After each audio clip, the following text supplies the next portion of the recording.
Hello out there. This is welcome to RTF, Resilience and Trauma Fitness. I'm your host, Bodie.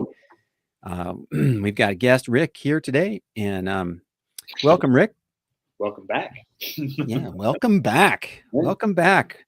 We've had a lot of recent news in the news lately about some fires in California and what's going on out there and lots of stuff. So Rick, so for those newbies, those rookies, those guys who've never seen us before, let's do a round of introductions and sort of like what the heck are we doing here and why are we doing this? So go ahead. Okay. Well, as said on my last episode, Rick Page. I worked for the city of Aurora out here in Colorado for about 24 years. 8-year Army veteran. Did a lot of wildland stuff during my time. Was on our wildland team. So, a paramedic lieutenant out there, and I met Bodie when we were sequestered out at the Center of Excellence for PTSD and other various ailments that we incurred while we were working on the job. So that's me. I live here in Lakewood, Colorado. Got 2 amazing kids, and love to enjoy all the things that are Colorado: skiing, rafting, biking, climbing, hiking, kayaking, all that fun stuff. So that's me. Man, you're living the dream over there in Colorado right about now. They get some prime season for some great powder in the Rockies. Brother, I wish I was out there sometimes with you, man, just doing I that think you stuff need to up. come out. I know you've got some history skiing, so we need to get you back on some board. Yeah, man. Just kind of go down that rabbit hole for a second. Do you remember in the Sierras, at Lake Tahoe, a place called Squaw Valley? You ever heard of that place? Yeah, now called the Palisades. Yes. They changed the name. They politically correctly had to change the name of that place because it was offensive to somebody. So anyway, I used to patrol. I used to be a national ski patrol at Squaw Valley back in the day, and I will still call it Squaw Valley because that's where the Winter Olympics were held in 1960. So back in the day, before many of you were born, I'm sure. Oh yeah, but that's big boy patrolling right there. We had some double black diamonds and some crazy stuff. I didn't spend nearly as much time doing that as I would have liked to, kind of back in my young and dumb days.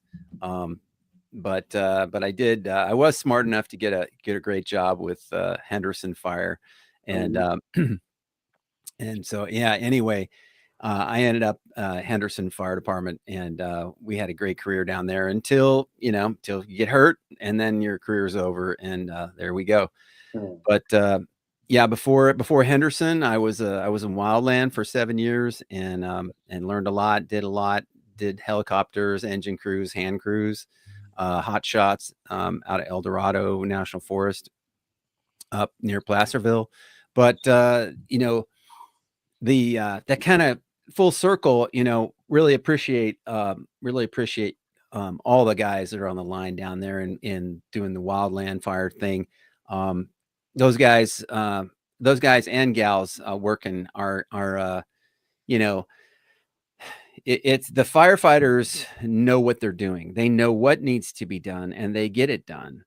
It's a matter of sometimes preparing, the silent work way and years and months ahead of something like that, where fuel load reductions and things like that have to be managed. That stuff's got to be taken care of, and obviously they've got a situation on their hands because the time of year it is, the fuel moistures, the weather, all that stuff, right?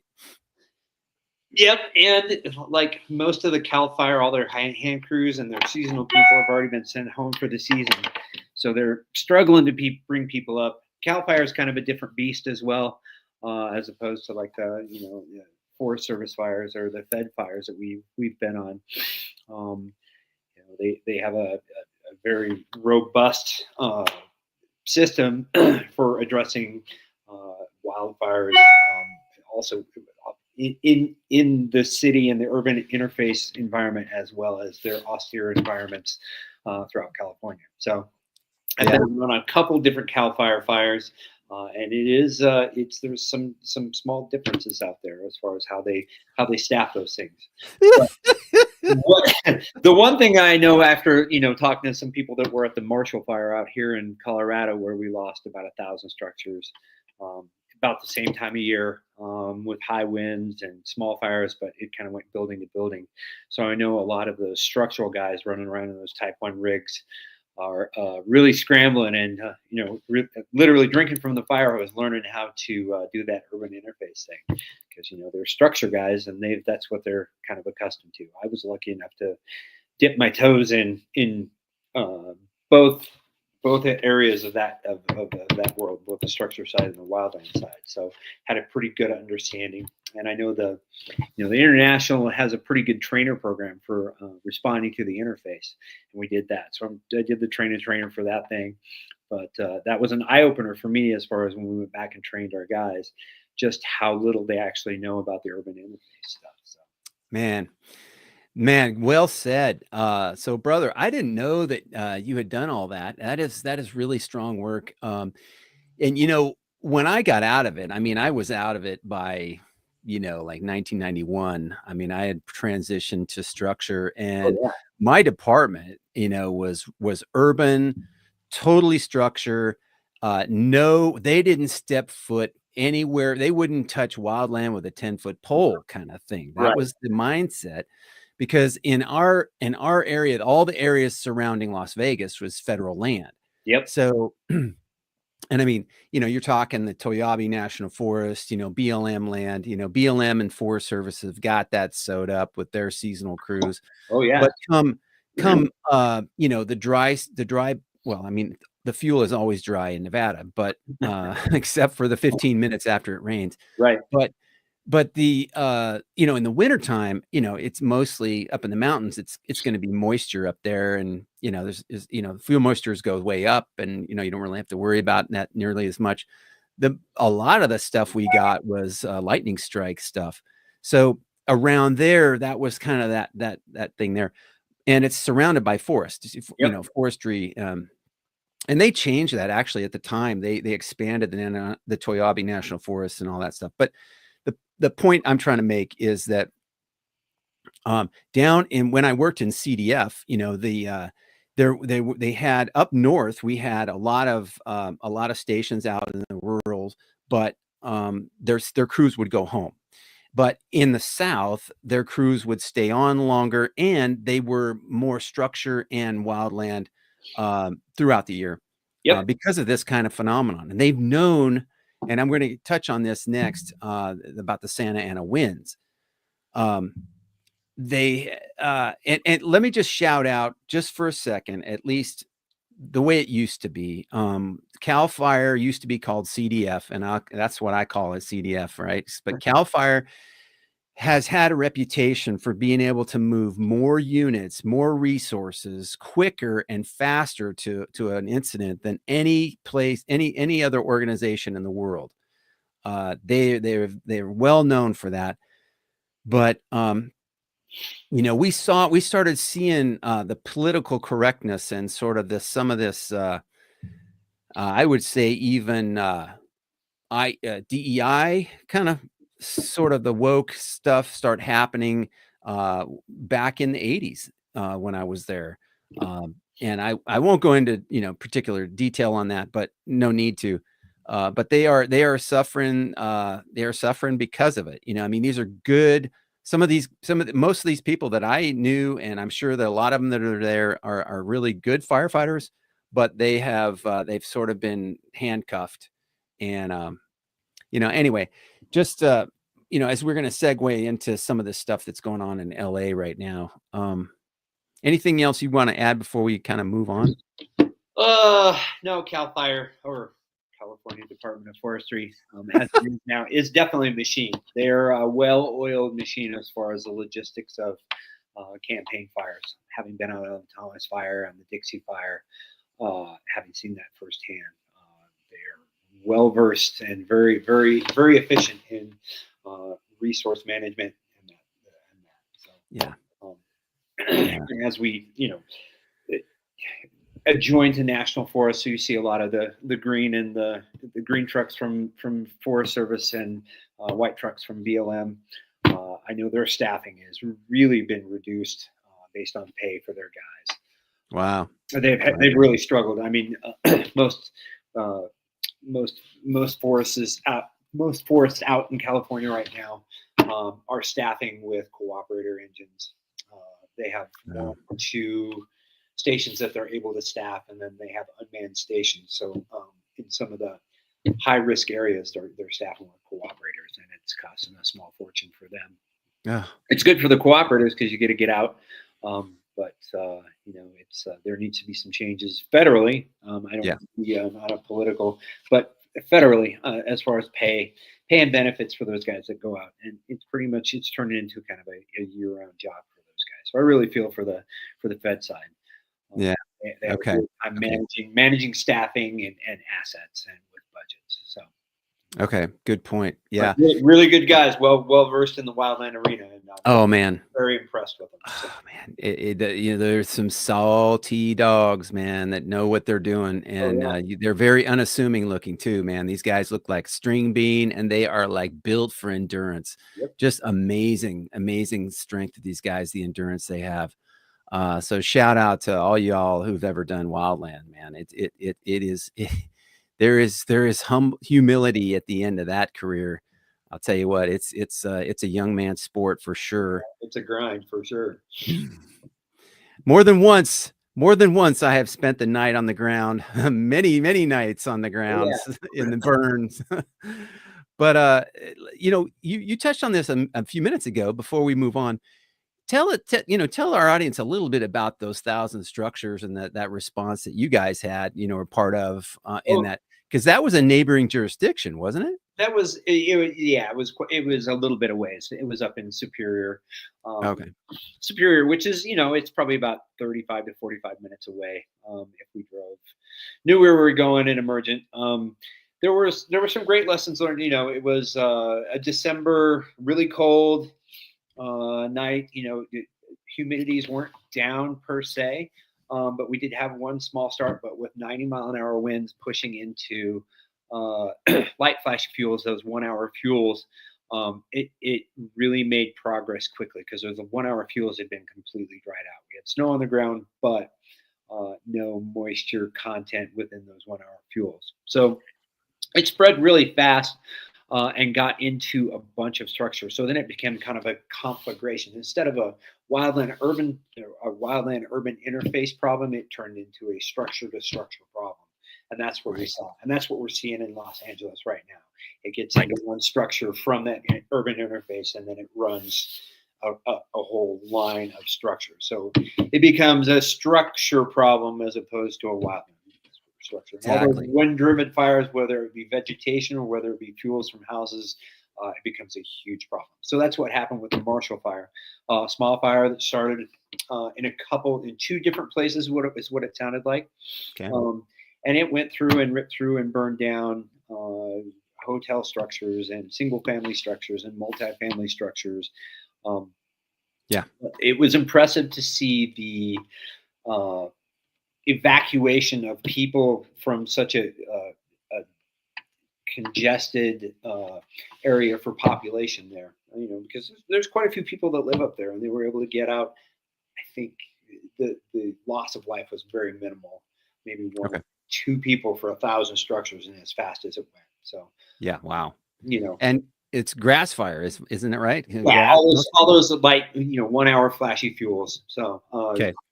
And that moves fast. With you got 90-mile-an-hour in, it's like bam, it's on you. It's impressive. Having been on fires where we've been in that kind of winds, it moves really, really fast. And your best hope is just to kind of do the evacuation, get in there, play ding dong ditch, and get people out of there so you can hopefully save some of those structures. So lots of lessons learned from it. There were huge communication issues because in Colorado, we don't have that infrastructure with a centralized like Cal Fire does, where we have districts and we can call in, we have common communication models. Everybody's operating off of different 800 megahertz channels and different dispatches. So communication was a really hard thing, and actually committing people to the campaign that was up there. We didn't end up getting people up there until the next morning after the fire was done. Wow. Wow. So Okay. I know here in Colorado that was a huge eye opener, and there have been funds that have been diverted to wildland specific and urban interface stuff, and to fund smaller departments by some aircraft so that we can use that and to help with the communication model for multi-jurisdictional wildland and urban interface fires. So it's been Okay. there. We learned a lot from that. So Yeah. Yeah. And that's how that stuff goes too. It's lessons learned, and what can we do better next time? Um, that's what fire departments do. For a lot of people, who may be watching this, or, I mean, a lot of these guys are going to be watching this are, fire service, first responders. But for those who, come on here and like, they might be like, they might not speak the same language we do, but, let's let's move on a little bit here. yep. I got something I want to share just on here about these about this, the situation, kind of this. We'll move into the sit report, and then we'll go into the kind of like, defining sort of Santa Ana winds for some of those people who aren't familiar. And so, basically, the sit stat report comes out every day regarding, the fire situations, and we're talking wildland fire situations across the country. And that's what this started as. And this is put out by what used to be called the National Wildfire Coordinating Group, but now it's something else. I think it's called the National Interagency Coordination Center. Yep. But anyway, so we're going to move right into some of the resources and some of the acreage and stuff like that. This is actually the Palisades Fire is in LA City's jurisdiction. They've got a CAL FIRE team number 2. It's an incident management team. It's a type 1 team on that fire. It's still 4 miles west of Brentwood. Fuels are chaparral, brush, and grass. Active fire behavior with flanking, backing, and creeping. So flanking is pretty indicative of a lot of spread. And it does say that they've got 23,713 acres. It's 14% contained, and its estimated date of completion for containment is the 24th of January. There's 5,200 firefighters on that fire. There's 115 hand crews, Jesus, 540 engines, and 44 helicopters. And they've lost 1,280 structures on that fire, in the Palisades Fire. Okay, moving on to the Eaton Fire. It's LA County's jurisdiction. That one is 14,117 acres. It's 33% contained, and it's expected to be fully contained on the 22nd of January. Personnel total on this incident would be 3,235. They've actually demobbed some people off that fire since yesterday. There's 43 crews and 316 engines and 16 helos on that one. But they have lost 2,722 structures on that fire, for a grand total of total structures lost, 4,002 structures that have been lost on both these fires since they started. And I want to say they started on the 8th. Was it 8th? January 8th, I believe, is when it started. I could be wrong. But, in looking at kind of like the history of these SITSTAT reports, if you look at the number of structures, the number of structures they were losing was not like even throughout. It was sort of like, like the Palisades Fire was like really nothing doing. They lost like 300 structures on like the first day. And then they sort of like went like did nothing. And then they were like, and then like between yesterday and between yesterday morning and this morning, they lost 1,280 structures. Or no, I'm sorry, that's the total structures lost. So I don't want to get too far out over my skis on all that, but just to say that that's the SITSAT report for today over there, and we just if you guys want to check that, you can go to that thing that I mentioned, the National Interagency Coordination Center, and they have the IMSR report, which is a SITSAT report for that. They have it every day. You can look up all the history of them and all that fun stuff. So it's really kind of like all you nerds can get into that. Anything to add before I move into this, discussion stuff? And you got any input on any of that yet? No, I know there's a whole bunch of people out there on the ground working their asses off right now, which is, it's. I think you said like, oh, they just lost 300 structures compared to like what 4,000 so much. So that's 4,000 families that have just lost basically everything they have. It's just a tragedy. So it is. We love doing what we're doing, but the real cost of all this are families, being displaced and lives being lost, and family heirlooms being lost, and it's as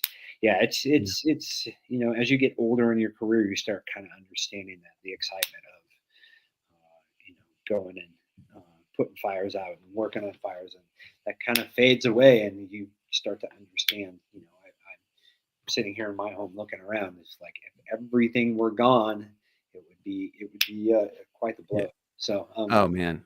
yeah. I mean, yeah. So I mean that brings up a great point, which is, I mean, how many of these people, these survivors, these fire survivors, these refugees, evacuees, these normal everyday folks that used to go home right there, how many of these people are they're going to need counseling, they're going to have some PTSD, they've maybe lost some loved ones or lost pets or oh yeah, and just I was having a discussion with my girlfriend and my dad about like, oh, if we had to pack up, what items would you just actually pack up out of your house so you could get out in a reasonable fashion? Like it's hard to like triage what you would actually look around in your house and pack up and take out of here. It's especially living in an urban setting where you don't necessarily think that's going to happen. Like the Marshall Fire, that was unheard of. Nobody would have guessed that would have gone through and ripped through 1,000+ structures and displaced that many people. So you don't think about it. I know some of the people that I talk to and kind of trying to educate that live up in the mountains in the foothills. I'm like, during fire season, it might be wise to rent a storage area and get some of those family heirlooms and store them down there, or have a go box of all your family heirlooms that you're going to bug out with and think ahead of that. Right. But sitting down here in paved Denver, you don't really think about that a whole lot. So it's like, man, no, going to take a little inventory and see some of the stuff that I would need to actually get out of the house with. That are right. Yeah. So, man, yeah. So melted aluminum and charred rubble. Yeah, and there was some reports. I mean, there's some reports of just some people who had to leave someone behind that was that was not ambulatory, and then they went back later after they and they're gone. There's all kinds of just stories that will come out that you don't. I mean, that covers a lot of area. I don't know exactly how many square miles that is. I mean, it's huge. 23,000 acres or something. I mean, that's a big area. And that's relatively small compared to some of the big campaign fires like the Thomas Fire and the Dixie Fire. That's very, very small. But, right. The financial and human impact that these smaller fires have had been devastating. Yeah. Well, it's a population dense area. And I think one of the things you were talking about is, these fires, it's not a wildland fire anymore. I mean, it starts out as that, right? It starts in the wildland and then it moves into, the urban interface, where, there's houses and now there's other things there too. And the houses are a certain kind of fuel, but what happens when you got, these Santa Ana winds we're going to talk about in a second, up to, 60 miles an hour, hot, dry winds coming down the mountains and pushing towards the ocean. Well, everything between, the fire and the ocean is now therefore an exposure. So, you get these structures that are burning. And then what does that do? It starts spotting and it's, preheating everything in front of it. Wherever the smoke is going, that's where the heat and the flames are going to end up going, right? And so you get spotting, and you know these built up roofs, asphalt shingle roofs, they can only take so much, and here we go. You burn the roof off a structure, the whole place is going to go, and yeah. So a lot of that preheating and a lot of that stuff, it's a reality, man, and it starts spreading fast. And when you see you see the video of these things, where everything's going like right to left or left to right, and just flames are just being fanned. Yeah, and for the structure guys and the fire personnel that are out there responding, it's an exercise in patience, and because as a structure guy, you want to go, you see red stuff, you want to put wet stuff on it and go save the structure and do whatever you can. But it's hard to sit back and let a structure burn because it's already involved and having to move on and try to save the next one. And it's a different mindset. And there can be some complications later afterwards, like I didn't do my best, or we had to watch all this stuff go up in flames and leave it as people are watching their homes go up in flames, and there's nothing we can do about it just because there's only so many resources and so much time. Well, and there's reports of some of these places didn't have water, or maybe many of them don't. Who knows what to believe anymore. But if there was a water supply problem, that's an issue, period. That needs to be solved, and get to the bottom of that, please. But as I have seen structures burning that were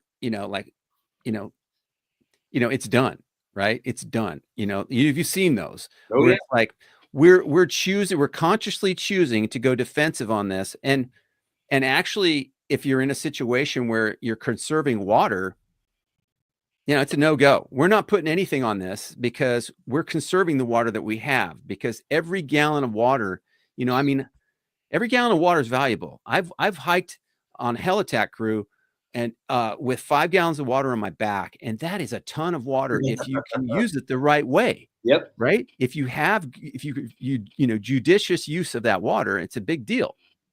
But I saw on these videos, a couple of them, I saw firefighters looking at the camera and they're putting water through the window in a structure that's burning. That's a loser. It's done. It's like, okay. The next one. Yeah. I mean, that makes sense that they're doing it for the camera. But when you're a trained observer and you're going like, what are they doing that for? Like, especially if they didn't have water, maybe they did in that case, but you're like, that's a loser, man. Why are you putting water on that? Well, they're doing it for the cameras. Okay, great. Sure. Well, and I don't want to beat anybody up about what they're doing out on the ground there. Right. They're doing what the situation dictates at the time.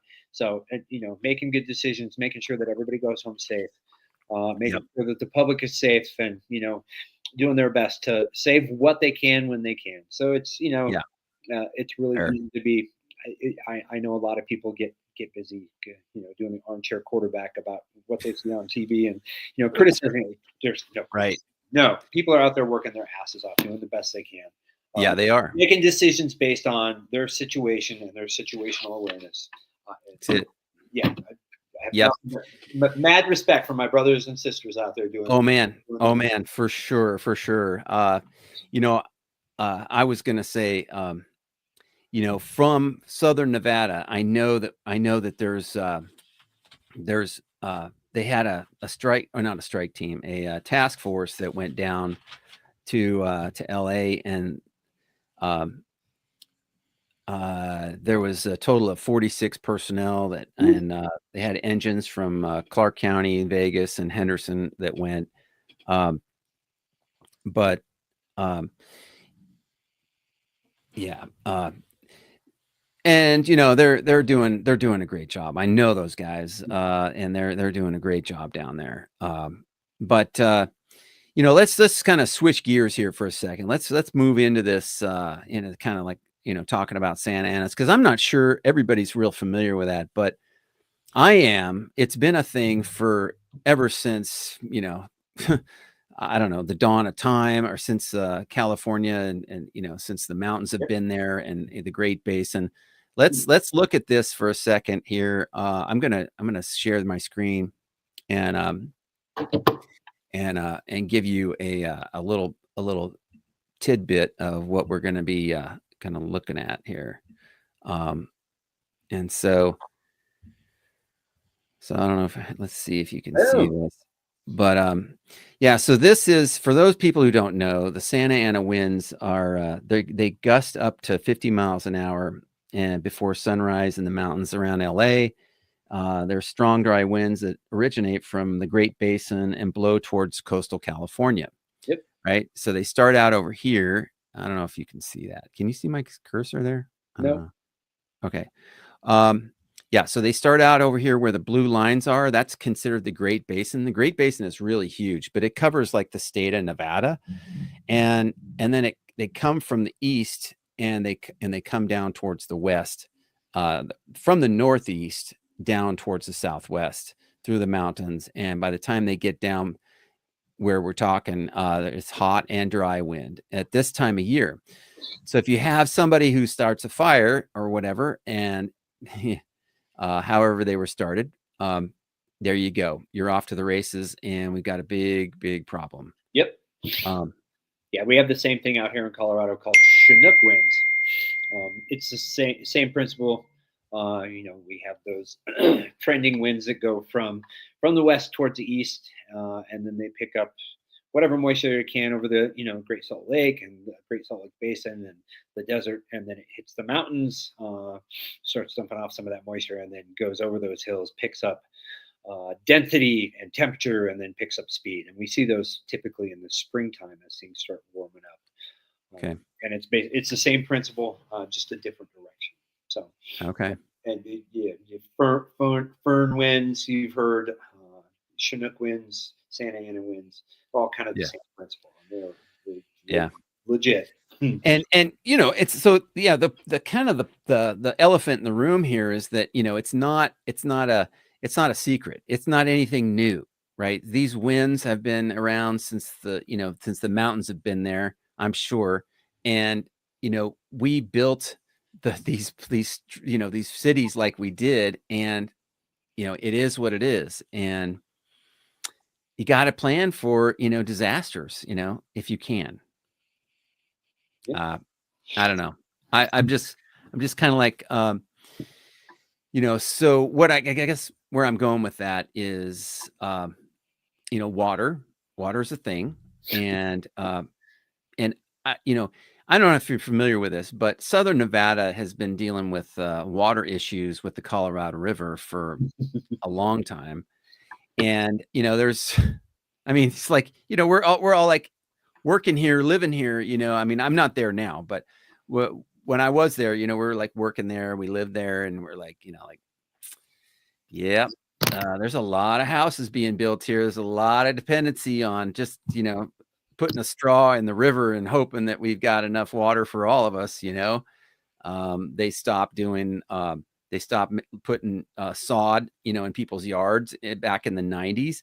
And they made them do xeriscape for, kind of a desert sort of landscape looking thing, to conserve water. Very sensible. But you gotta have enough water. You gotta plan ahead. and it's not like this stuff is some sort of mystery.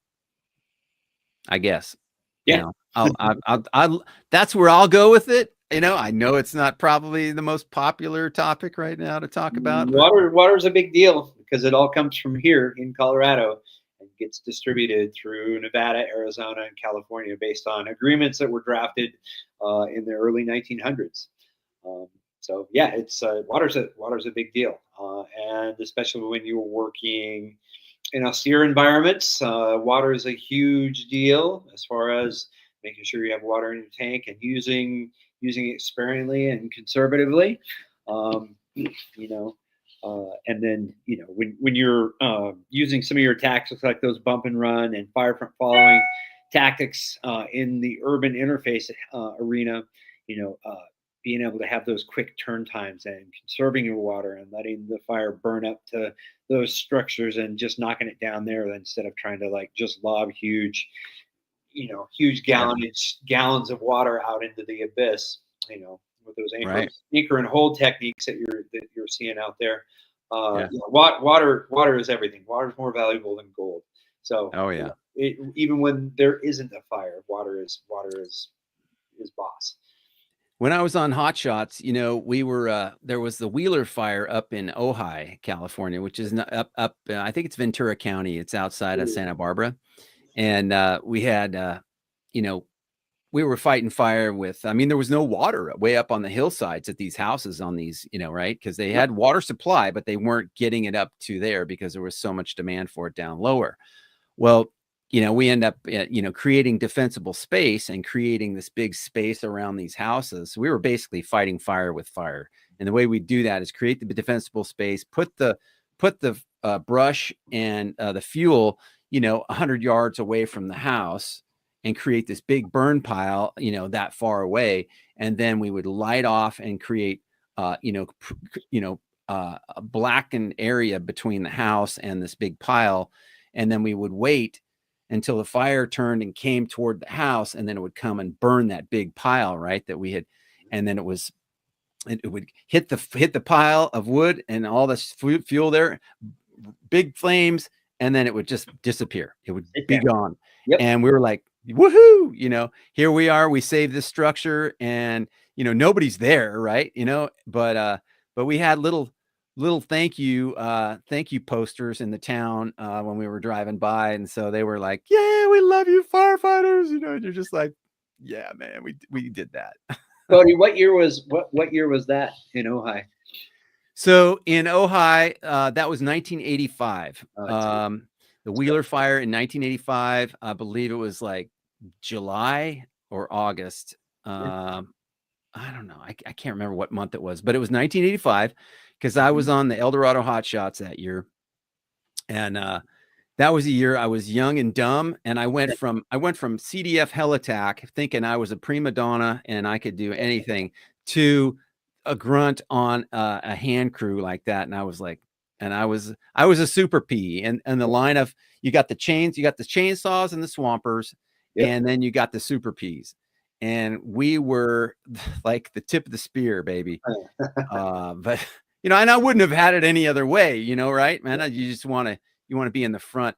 But we cut line. It was like, at least 8 feet wide. I guess we tried to get it like 12 feet wide, cut line through anything, man. We can put a freeway down the middle of a forest if we have to.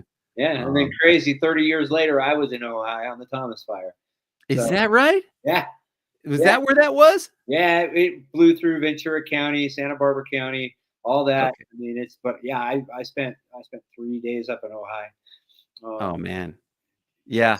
On the line for hand crews up there. So yeah, I mean, it was crazy, it was a great experience, but I mean, it's the kind of thing it's interesting to go through, but how many times do you want to do that? It's kind of like play that same record over, 100 times. It's like after about the, 5th time, probably, or, for me, the 7th year, was enough. Yeah. That was enough. I'd had enough. Yeah. It was really an experience, being on a hand crew. I swear, man, they wouldn't let us off work to go get beers or, anything. And yeah, I would have done anything for something to kind of light me up a little bit, if you know what I mean. Um, but I found Red Man chewing tobacco. That's what I found. And I had that stuff dipped in here, man. I could work like a big dog with the Red Man chewing tobacco. Oh yeah. And but man, I didn't know anything else, man. I just like, let's go. All I knew was let's go, you That was know. tough. Yeah, it was awesome. But yeah, I love the action. I love the actual work part of it, but the drudgery, the mopping up, the slow, oh man, kill Mop me with a dogs. thousand needles. Mop dogs. Just get out there and dig until you're covered in soot and muck, and your boots are haggard and hammered. And yeah, I loved it. Yeah. Yeah, absorbing toxins all that time, and you're black from head to toe, and you got it in your lungs too. Oh, beautiful, man, Oh yeah, beautiful. I'll take that over burned furniture any day. Oh yeah. Oh yeah, put me outside for sure. Yeah, I'll be fine in the forest. yeah, Absolutely, yeah. yeah. Man, I'll tell you what. Yeah, where else are we going with this thing? We got anyone steering the bus here? You're steering the bus. Okay, let's see. I don't see any questions in the comments or anything. Let's see. We got anything like that? No questions, no comments. What do you think about, I mean, is there any, I mean, we've seen some stuff from we've got about 15 minutes left. So, Okay. what do you think about this whole concept of these direct energy weapons, or like intentional no water, anything with that? Are you I'm not even familiar with what you're talking about. okay? All right. So Like, here we go. hey, Conspiracy theorists, on the loose here. I don't know. I don't know. I'm not even sure. Uh, I'm not even sure exactly what direct energy weapons are. It could be a psyop, who knows? But maybe later we'll find out. I did see, someone that was allegedly an arsonist that they had arrested. I'd heard the same thing, but don't have it from any reliable sources. So, Yeah, so yeah. I would that. I mean, hmm. you know, Yeah, I do know in the past, PG&E has been the culprit of some of the starts for some of the larger campaign fires in California. Older transmission lines that kind of arc and create some sparks and then create some fires, and then couple that with wind and terrain yeah, and dry fuels and the drought cycle we've been in, and it's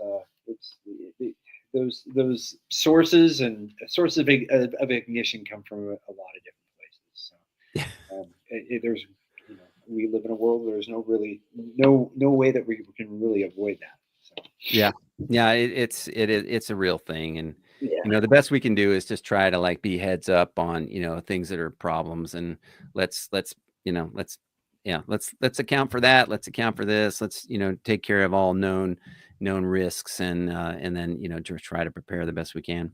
sure. Um, And I think there's a significant difference. I mean, the fuel model in the LA area is that Chaparral and Manzanitas and all that stuff. With yep. the oils and all this stuff, they burn twice. They've got a very specific behavior from that fuel model. So, Yeah. but being further up north in the forest around the Dixie Fire and the Thomas Fire, and seeing the forest management uh, platform that they have in California versus what we have here in Colorado.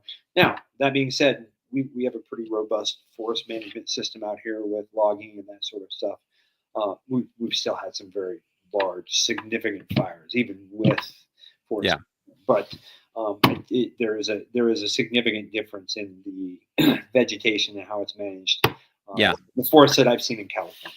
So, and I think that has an impact on the severity of those fires. Yeah. Well, it's kind of a good point to bring in, fuel management and the lack thereof. Um, you can go really kind of either side of this equation, like on regarding fuel management. But the bottom line is that, fuel management needs to be done. I think there's a lot of agreement on that. Hasn't been done. I think, anybody could argue that or, which from whatever direction. But bottom line, I think in my mind, is that fuel reduction practices have not really got probably the traction that they need. And the reason I think my theory on that is because I don't think it's profitable.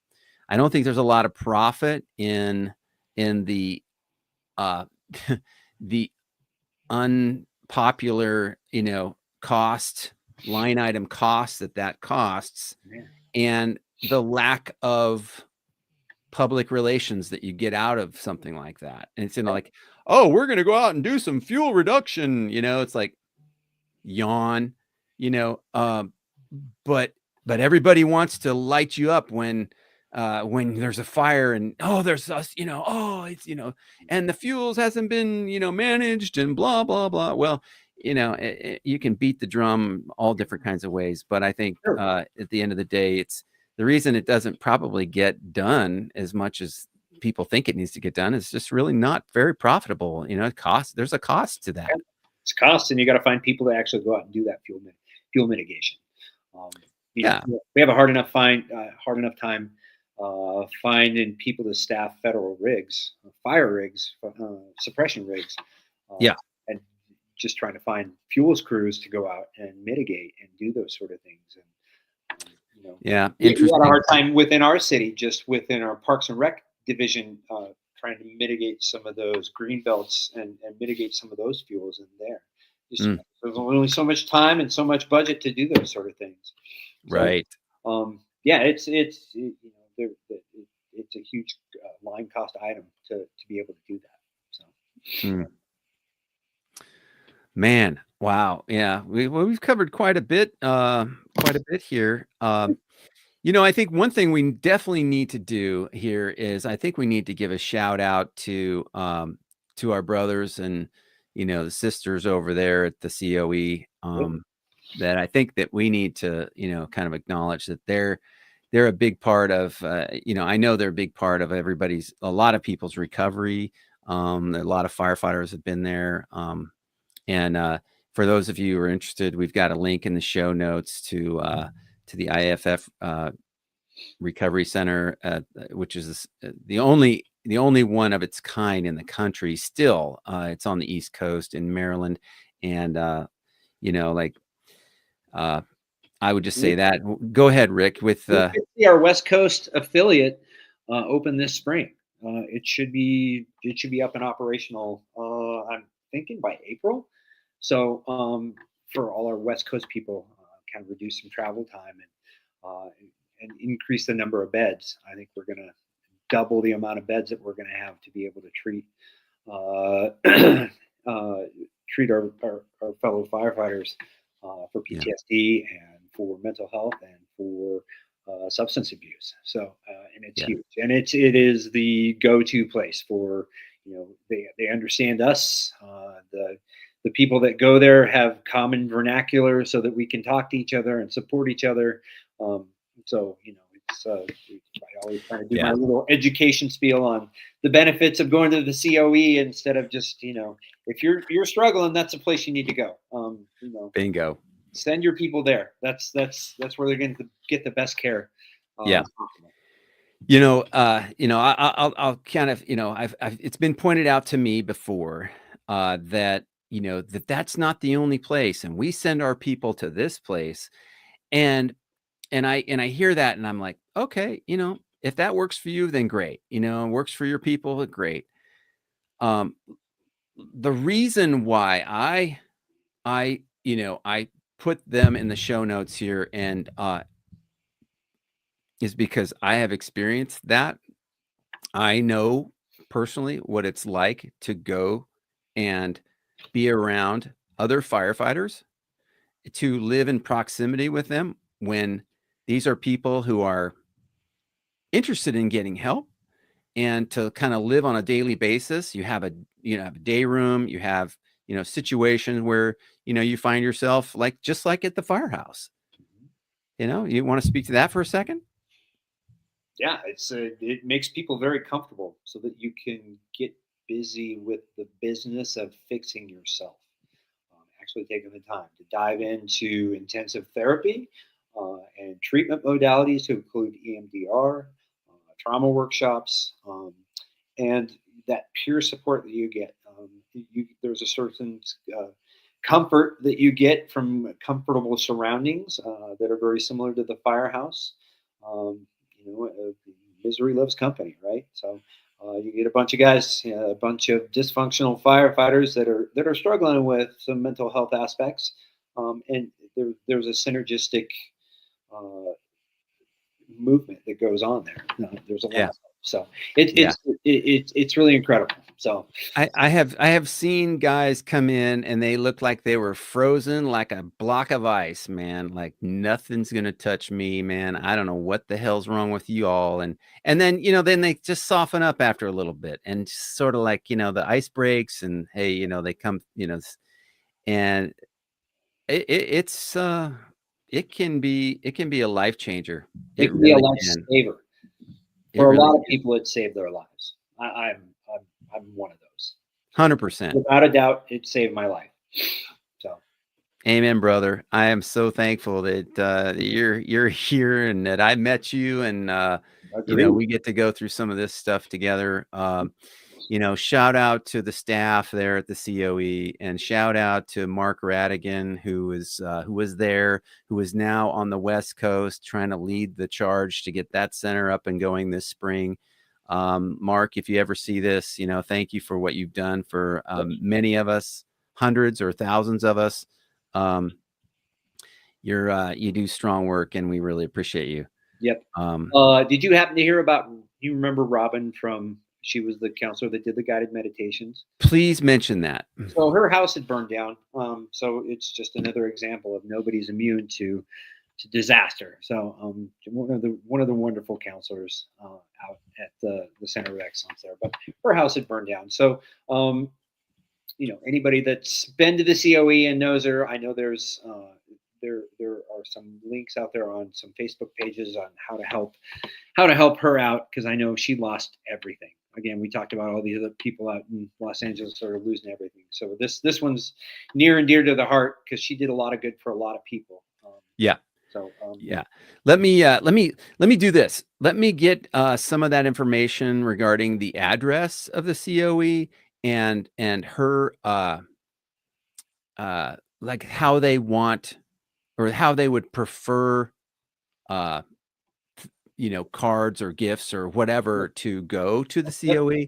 Once I get that I have that, but I want to make sure that I put it in the show notes in the appropriate way. yeah, So perfect. we'll do that, and thanks for mentioning that. Yep. She's an amazing woman. She's yeah, she's in a wheelchair. She's been in a wheelchair doing therapy work with firefighters for years, right? But then her house catches on fire and she loses everything. And Yep. fortunately, she wasn't there, right? Yep. But She was actually there. If she'd been upstairs, she wouldn't have been able to get out. So it was crazy. okay, So, and I've heard just little tidbits, but I just wanted to put that out there for anybody that's yeah, listening, anybody that's been there, or anybody that wants to help her out a little bit. So right. it's hard to ask for help, but I'll ask for it. Oh man, not for me. Yeah, absolutely. We want to do that. So we'll put those in the show notes as soon as I can get that information over here and put it in there. Or actually, I'm not sure if I can get it in the show notes because I'm technologically sort of illiterate. It's about all I can do to get this podcast on YouTube, but here we are. And anything else to wrap it up? I think we should probably start to wind this puppy down. Sounds good. Can't wait till the next one. As always, love seeing your face, my friend. Love you. And Miss you. You've been a huge support for me. So, and I love the concept of this thing. So let's yeah, keep it going. Anytime you need me, I'm a phone call away, my friend. absolutely. Same. 100% right back at you, my brother. And Just can't wait. Just can't wait to keep this train moving. Okay, brother.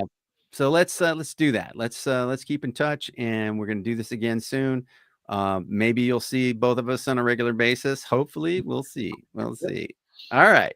Okay, brother. I will let you go, and well, let me end this thing right here and go there and go there. And thanks